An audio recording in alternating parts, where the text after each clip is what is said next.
দেখুন, পাখিটি কাদা, মাটি আর ঘাস দিয়ে কিভাবে বাসা বানাচ্ছে। আরও বিস্ময়কর ব্যাপার হলো বাসার ভেতর দুটি আলাদা ঘর রয়েছে। একটি হচ্ছে পুরুষ ও স্ত্রী পাখির ঘর, আর একটি ঘর তাদের ডিম ও বাচ্চাদের জন্য। এই পাখির নাম রুফুস হর্নেরো। বাসা বানানো শেষে যখন পাখিটি খাবারের সন্ধানে উড়ে গেল, তখন আরেকটি কালো পাখি এসে ঢুকে পড়ল বাসার ভেতর। কালো পাখিটি বেরিয়ে যাওয়ার পর যখন রুফুস হর্নের পাখি ফিরে এলো, তখন ঘটল এক অদ্ভুত ঘটনা। বাসার ভেতর থেকে একটি ডিম বাইরে ফেলে দিল রুফুস হর্নেও পাখি। কিন্তু এই অদ্ভুত কাজটি করার পেছনে রহস্যটা কি?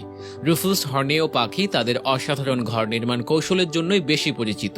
শীতের ঠান্ডা বাতাস কিংবা গ্রীষ্মের প্রখর তাপ, কোনো কিছুই এদের ঘর ভাঙতে পারে না।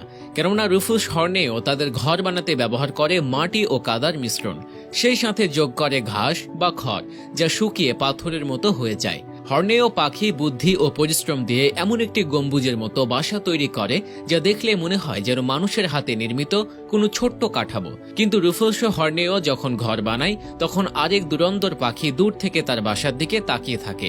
সেই পাখিটি হচ্ছে কাউবার্ড। এরা বরাবরই নিজেদের ডিম ফোটানোর দায়িত্ব এড়িয়ে চলে, অর্থাৎ বাচ্চা বড় করার কাজটি এরা করতে চায় না। কিন্তু ডিম তো ফোটাতে হবে, বাচ্চাও বড় করতে হবে। কাউবার্ড নিজে যদি না করে, তাহলে এই কাজটি করে দেবে কে? এর সমাধান হিসেবে কাউবার্ড অন্য পাখির বাসায় ডিম পাড়ার কুবুদ্ধি এঁটে নেয়। রুফুস হর্নেওর মতো পাখিদের বাসায় কাউবার্ড চুপিসারে ডিম পেড়ে চলে আসে, যেন রুফুস হর্নেও সেই ডিম নিজের সন্তান ভেবে ফোটাতে শুরু করে।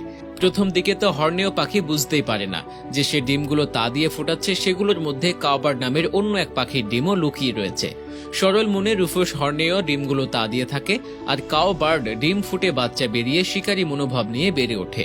কাউবার্ডের বাচ্চা নিজেদের খাবারের জন্য রুফুস হর্নেও পাখির বাচ্চাদের সঙ্গে রীতিমতো প্রতিযোগিতা শুরু করে। এমনকি অনেক সময় হর্নেও বাচ্চাদেরও খাবার কেড়ে নেয় এরা।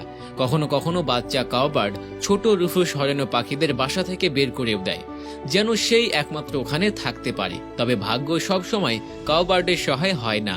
প্রায় সময় রুফুস হর্নেও নিজেই কাউবার্ডের ডিম চিনে ফেলতে পারে, আর যদি একবার কাউবার্ডের ডিম চিনে, তাহলে সেই ডিম বাসা থেকে নিচে ফেলে দেয় রুফুস হর্নেও পাখি।